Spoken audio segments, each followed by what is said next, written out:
Sudah gak sabar kan hewan apa lagi yang mau Otan bahas? Kalau di layar TV kalian kelihatannya apa nih? Landak mini ya? Selain lucu, landak mini juga memiliki pertahanan yang baik dari duri-durinya loh. Tidak! Kenapa ada tarantula di situ? Ayo segera menyingkir. Kamu belum tahu kan rasanya kena duri si landak mini? Bisa-bisa tubuh kamu penuh luka nanti. Walau tubuhnya kecil, tapi si tarantula tidak gentar menghadapi si landak, teman. Bukannya lari, tarantula malah menyerang si landak. Tarantula berusaha menyerang pada bagian wajah, teman. Wajah landak tidak ditumbuhi oleh duri-duri yang tajam, sehingga serangan tarantula dapat mengenai sasaran. Kecil-kecil begini mental kamu kuat juga ya, Sob. Sampai selandak mini yang ukurannya jauh lebih besar kamu lawan. Loh, kok malah si landak mini yang kabur sih? Memang kermaks deh kamu, Sob. Keren maksimal.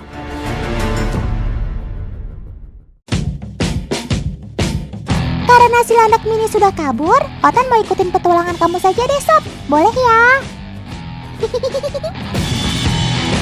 Satu masalah selesai dan masalah lain datang, teman. Sekarang ada si kumbang tanduk yang siap menghalau perjalanan si tarantula. Sob, mending kita putar balik aja yuk cari yang aman.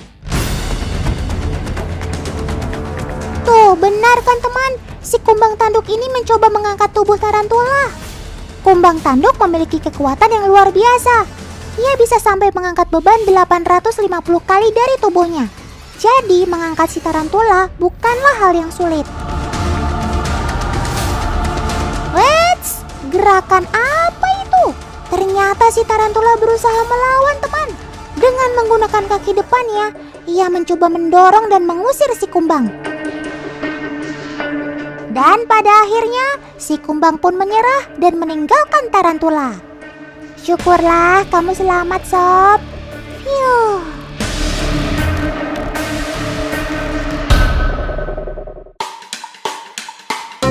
Tarantula tipe ini adalah burrower atau tarantula yang hidup di tanah. Kalau yang ini adalah tarantula jenis Cryophagophus sp hati-hati. Sobat Otan ini juga merupakan tarantula asli Indonesia yang berasal dari Sulawesi. Kalau yang ini adalah tipe tarantula arboreal atau hidup di atas pohon. Ia suka bersembunyi di antara celah pepohonan untuk menghindar dari serangan predator alias pemangsa. Karena tarantula Sulawesi ini terkenal dalam keahliannya memanjat, Otan jadi penasaran sama kekuatan kaki kamu nih, Sob. Kali ini, Otan mau tantang kamu untuk bisa memanjat pada permukaan yang licin, yaitu kaca.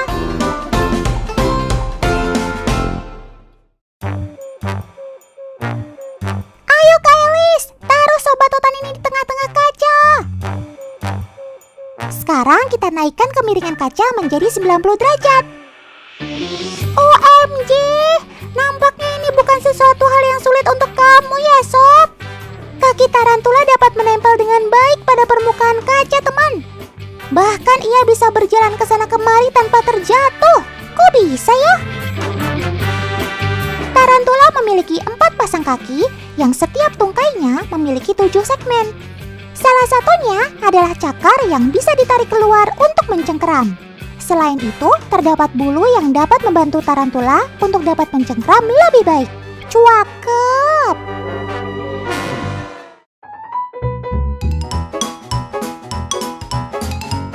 Nah, sekarang kita tambah lagi tingkat kesulitannya. Kaca yang sudah licin, kita tambahkan tepung terigu yang memiliki juga tekstur licin. Nah, kalau begini bisa nggak, Sob?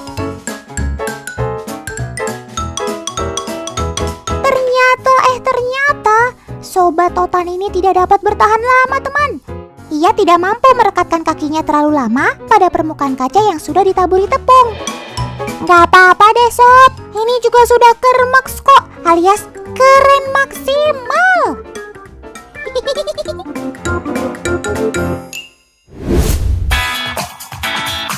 Teman, tarantula jenis arboreal biasanya mencari makan serangga-serangga kecil yang berada di atas pohon. Nah, kalau belalang sembahyang ini sudah jelas bukan makanannya. Malah bisa-bisa si tarantula yang akan dimangsa. Apa? Dimangsa? Tidak!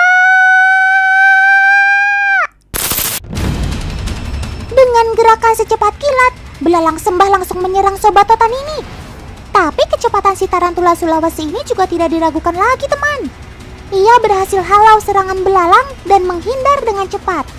Respon yang ditimbulkan oleh tarantula ketika menerima ancaman sangat baik, teman. Mereka dapat mengantisipasi ancaman dengan cara melarikan diri dengan cepat. Mantap, sob! Yuk, kita sama-sama kabur!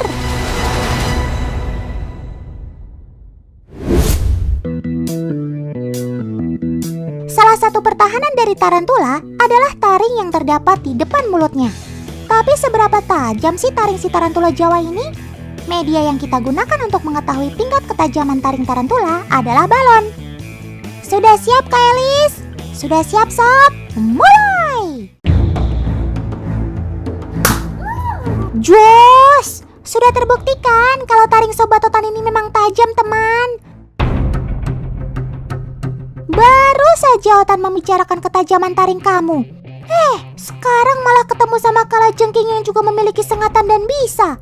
Kalau sudah begini sih, Otan angkat tangan deh, sob. Si tarantula nampak sudah waspada, teman. Ia menaikkan kaki-kaki depannya untuk memperlihatkan taringnya. Benar saja, teman. Pertempuran keduanya tak terhindarkan lagi. Saat tarantula berusaha menyerang, kalajengking langsung mencapit dan menahannya. Nampaknya keduanya tidak mau mengalah, teman. Mereka malah saling melancarkan serangan-serangan baru. Hei kalian, sudah. Kalian kan tidak sengaja bertemu. Tidak ada yang menyakiti satu sama lain kok.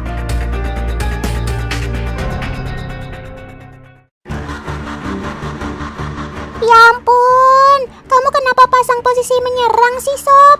Memangnya ada siapa lagi di dekat kamu? Yang Otan lihat hanya ada satu tarantula Jawa lagi yang mendekat. Tapi itu kan teman kamu. Jangan diserang ya, sob. Ya ampun, kenapa keduanya saling serang sih? Kalian kan teman, sob. Tarantula akan menjadi agresif ketika ia merasa terancam, teman. Apalagi jika ada tarantula lain yang masuk ke dalam wilayahnya. Mereka menyerang dengan cara menggerakkan kaki depan mereka untuk mengusir tarantula lain. Syukurlah akhirnya mereka saling menjauh. Dari tadi Otan tegang nih lihat kamu beraksi terus, sob.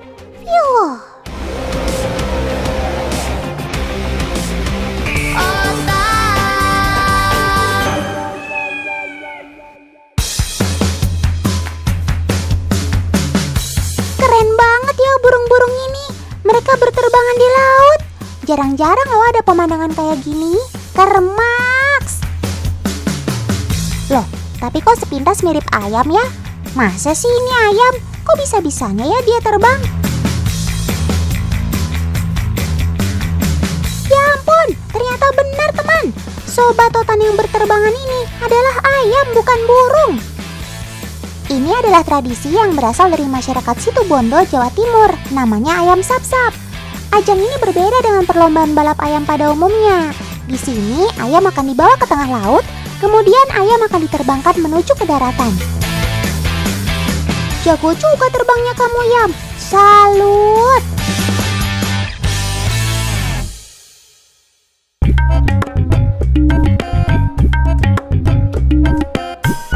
Teman, kalau mendengar kata ayam, pasti yang terbayang adalah ayam goreng. Betul. Di dunia, Indonesia khususnya, ayam sudah menjadi bagian lauk pauk yang tidak bisa dipisahkan. Hampir semua jenis makanan sekarang menggunakan ayam sebagai bahan utamanya.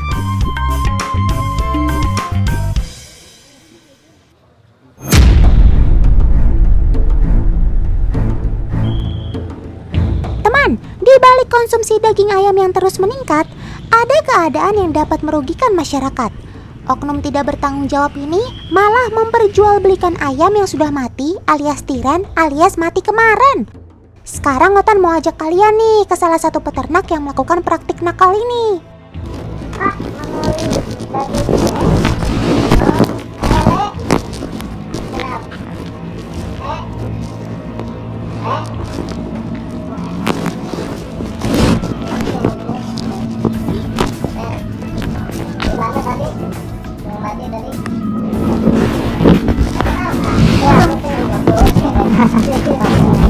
Biasanya para peternak tidak langsung membuang jika ada ayam yang mati, teman. Mereka akan mengumpulkan bangkai-bangkai ini terlebih dahulu, kemudian dijual. Pembelinya pun beragam dari berbagai daerah, teman. Biasanya mereka sudah menjadi langganan.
Lihat sendiri kan teman, betapa mudahnya agen Otan mendapatkan si ayam tiren ini.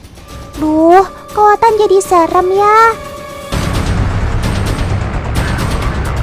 Jual beli ayam tiren ini juga dilakukan di rumah pemotongan hewan. Kalau di sini biasanya adalah ayam-ayam yang mati ketika dalam perjalanan dari peternakan menuju ke tempat pemotongan hewan. Seharusnya ayam-ayam yang sudah mati ini tidak boleh diperjualbelikan, teman. Bangkai ayam harus dibakar atau dikubur agar tidak menimbulkan penyakit. Bangkai ayam ini sangat berbahaya loh jika kita konsumsi. Serem kan? Oh iya, ayam-ayam tiren ini banyak yang diperjualbelikannya dalam bentuk yang lain. Yaps, benar sekali. Rata-rata mereka sudah mengolahnya terlebih dahulu agar tersamar, teman. Jahat banget sih Paman. Untuk tidak terlalu menimbulkan kecurigaan warga, Paman membersihkan si ayam tiren di rumah kontrakannya yang berada di dekat sawah. Setelah bersih, barulah ia mengolahnya menjadi ayam bumbu kuning siap goreng. Ini kalau dijual udah bisa berapa? 4.000 per potong. Duh Paman, sampai segitunya banget sih cari uangnya. Sampai-sampai mengorbankan kesehatan para pembelinya.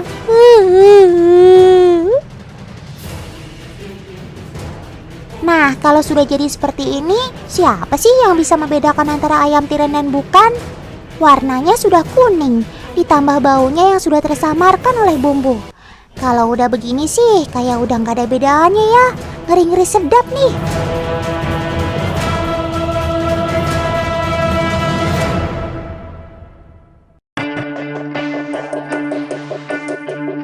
Ini sudah sangat membahayakan teman, terutama untuk kesehatan kita kalau mengkonsumsinya. Tapi sebenarnya seberapa bahaya sih kalau kita konsumsi si ayam tiren ini?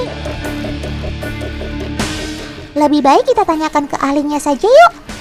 Hai Otan, apa kabar? Bu Witri, tadi Otan habis investigasi penjualan ayam tiren nih, Bu. Bukannya itu berbahaya bagi kesehatan kalau dikonsumsi ya? Oke, nanti kita bahas ya Tan, tapi saya absen dulu, oke? Bu, Otan lagi di kampus, jadi berasa mahasiswa nih. Udah cocok belum nih, teman? Ya, jadi sebenarnya gini Tan.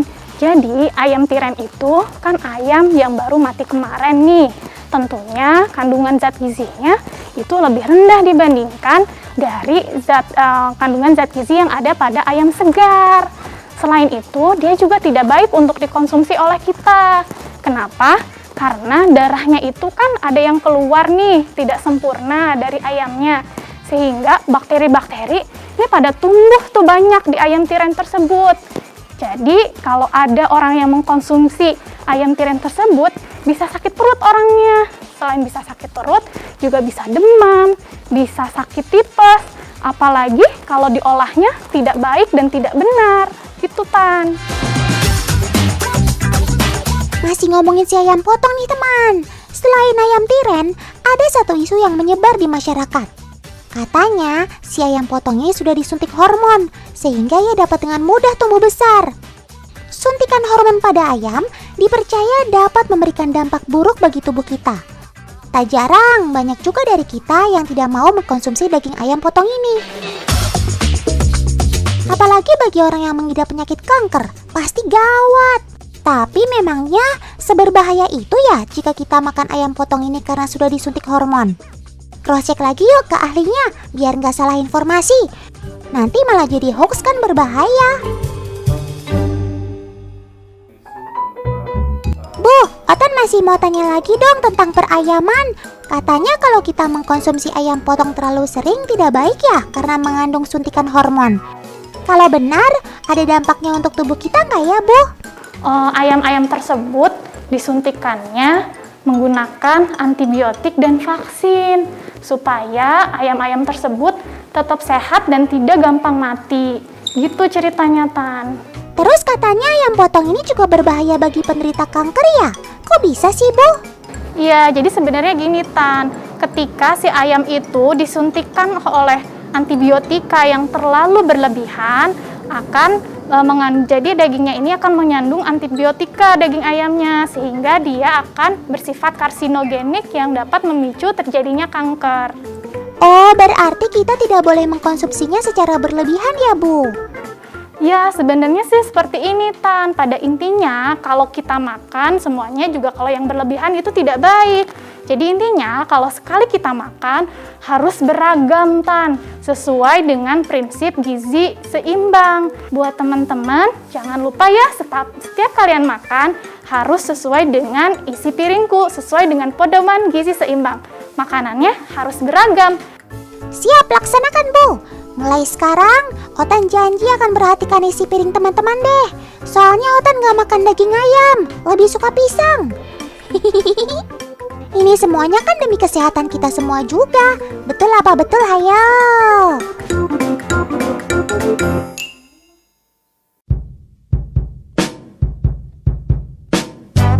Supaya kita tidak terkecoh oleh daging ayam yang tidak segar, Otan mau kasih tips nih untuk kalian. Apa saja sih yang harus diperhatikan ketika mau membeli daging ayam yang segar?